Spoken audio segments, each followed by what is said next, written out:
ई अध्यापक आपका स्वागत करता है। नमस्कार प्यारे बच्चों, आज मैं लेकर आई हूँ आपकी पाठ्य पुस्तिका बाल महाभारत का अध्याय 6 कुंती। तो शुरू करते हैं। यदुवंश के प्रसिद्ध राजा शूरसेन श्री कृष्ण के पितामह थे। पितामह मीन्स ग्रैंडफादर थे। इनके प्रथा नाम की कन्या थी। कन्या मीन्स इनकी डॉटर है, उनका नाम था प्रथा। उसके रूप और गुणों की कीर्ति दूर दूर तक फैली हुई थी। शूरसेन के फुफेरे भाई कुंती भोज के कोई संतान नहीं थी। फुफेरे भाई मीन्स जो फादर हैं उनकी बहन के हस्बैंड।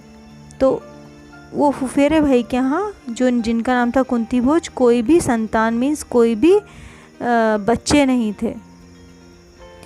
शूरसेन ने कुंती भोज को वचन दिया था, मीन्स प्रॉमिस किया था कि उनके जो भी पहली संतान होगी उसे कुंती भोज को गोद दे देंगे। तो कुंती भोज को वो संतान दे देंगे, ऐसा कहा था उन्होंने। उसी के अनुसार शूरसेन ने कुंती भोज को प्रथा गोद दे दी। कुंती भोज के यहाँ आने पर प्रथा का नाम कुंती पड़ गया।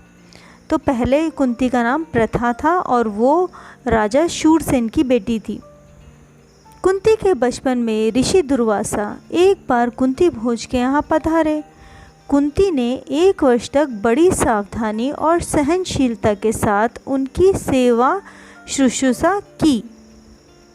उसकी सेवा टहल से दुर्वासा ऋषि प्रसन्न हुए, मतलब उन्हें अच्छा लगा और उपदेश दिया और बोले, कुंती भोज कन्ये, तुम किसी भी देवता का ध्यान करोगी, मीन्स मेडिटेशन में किसी भी देवता को, किसी भी गॉड को ध्यान करोगी तो वह अपने ही समान एक तेजस्वी पुत्र तुम्हें प्रदान करेगा, मीन्स वो अपने ही जैसा एक सन तुम्हें देगा। इस प्रकार सूर्य के संयोग से कुमारी कुंती ने सूर्य के समान तेजस्वी और सुंदर बालक को जन्म दिया। नवजात कवच और कुंडल से सुशोभित वही बालक आगे चलकर शास्त्रधारियों में श्रेष्ठ कर्ण के नाम से विख्यात हुआ। तो कर्ण जो है वो किसकी संतान था? कुंती और सूर्य की संतान। लेकिन अब कुंती को लोक निंदा का डर हुआ। लोक निंदा मीन्स सभी लोग जो हैं वो सुनेंगे तो उसकी बुराई करेंगे, उसे बैड वर्ड्स बोलेंगे। क्यों? क्योंकि वो अभी तक शादी नहीं हुई थी लेकिन फिर भी उसके पुत्र है।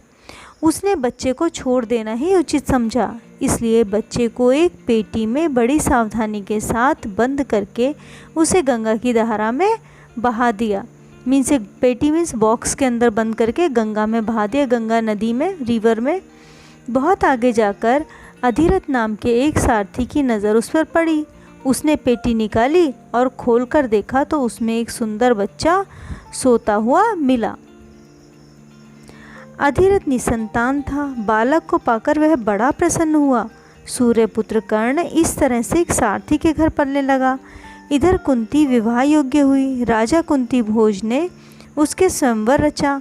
उससे विवाह करने की इच्छा से देश विदेश से अनेक राजकुमार स्वयंवर में आए। हस्तिनापुर के राजा पांडु भी स्वयंवर में शरीक हुए। तो पांडु जो है वो भी कुंती के स्वयंवर में गए, शरीक हुए मीन्स वो शामिल हुए उसके अंदर जाके। कुंती ने उन्हीं के गले में वरमाला डाल दी। महाराजा पांडु का कुंती से भी ब्याह हो गया और कुंती सहित हस्तिनापुर लौट आए। उन दिनों राजवंशों में एक से अधिक ब्याह करने की प्रथा प्रचलित थी। इसी रिवाज के अनुसार पितामह भीष्म की सलाह से महाराज पांडु ने मद्रभद की कन्या माद्री से भी विवाह कर लिया। तो पांडु के 2 पत्नियां थी, पहली कुंती और दूसरी माद्री। एक दिन महाराज पांडु जंगल में शिकार खेलने गए। वहीं जंगल में हिरण के रूप में एक ऋषि दंपति भी विहार कर रहे थे। ऋषि जो है वो तपस्या कर पहले कोई भी रूप धारण करने की शक्ति भी रखते थे। तो ये दोनों ऋषि दंपत्ति मीन्स हस्बैंड वाइफ जो है वो किसका रूप धारण किया था? हिरण यानी डियर का। पांडु ने अपने तीर से हिरण को मार गिराया। उसको यह पता नहीं था कि ये ऋषि दंपत्ति हैं। ऋषि ने मरते मरते पांडु को श्राप दिया। ऋषि के श्राप से पांडु को बड़ा दुख हुआ। साथ ही वह अपनी भूल से खिन्न होकर नगर लौटे और पितामह भीष्म तथा विदुर को राज्य का भार सौंपकर अपनी पत्नियों के साथ वन चले गए। और वहाँ ब्रह्मचारी जैसा जीवन व्यतीत करने लगे। तो राजा ने जब उस ऋषि को मार दिया तो ऋषि ने उसे श्राप दिया, मतलब बैड वर्ड्स कुछ बोले जो आगे जाके सच हो जाएंगे। तो इससे जो महाराजा पांडु हैं उनका दिल बहुत ख़राब हो गया, इसलिए वो वन में चले गए। कुंती ने देखा कि महाराज को संतान लालसा तो है, लेकिन ऋषि के शापवश वे संतान नहीं कर सकते। अतः उसने विवाह से पूर्व दुर्वासा ऋषि से प्राप्त वरदानों का पांडु से जिक्र किया, मीन्स पांडु को बताया। उनके अनुरोध से कुंती और माद्री ने देवताओं के अनुग्रह से 5 पांडवों को जन्म दिया। वन में ही 5 का जन्म हुआ और वहीं तपस्वियों के संग वे पलने लगे, मीन्स बड़े होने लगे। अपनी दोनों स्त्रियों तथा बेटों के साथ पांडु कई बरस वन में रहे। बरस मीन्स कई ईयर्स तक रहे वो वहाँ। वसंत ऋतु थी, मीन्स स्प्रिंकल सीजन था। सारा वन आनंद में डूबा हुआ सा प्रतीत हो रहा था। महाराजा पांडु माद्री के साथ प्रकृति की इस उद्गारमय सुषमा को निहार रहे थे। मीन्स जब वसंत ऋतु स्प्रिंकल सीज़न होता है तो चारों तरफ फ्लावर ब्लॉसमिंग होता है और चारों तरफ बहुत अच्छा वातावरण होता था, तो उसको ये देख रहे थे। ऋषि के शाप का असर हुआ, तत्काल उनकी मृत्यु हो गई। माद्री के दुख का पार न रहा, पति की मृत्यु का वह कारण बन गई। यह सोचकर पांडु के साथ ही वह भी मर गई।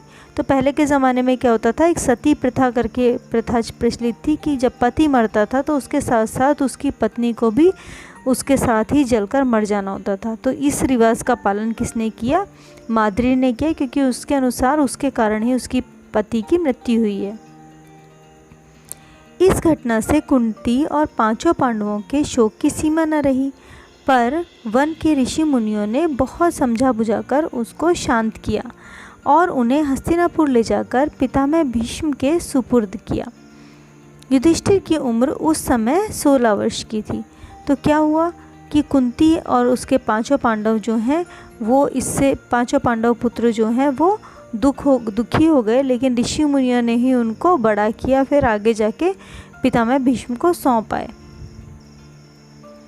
हस्तिनापुर के लोगों ने जब ऋषियों से सुना कि वन में पांडु की मृत्यु हो गई है तो उनके शोक की सीमा नहीं रही, मतलब वो सब भी दुखी हो गए।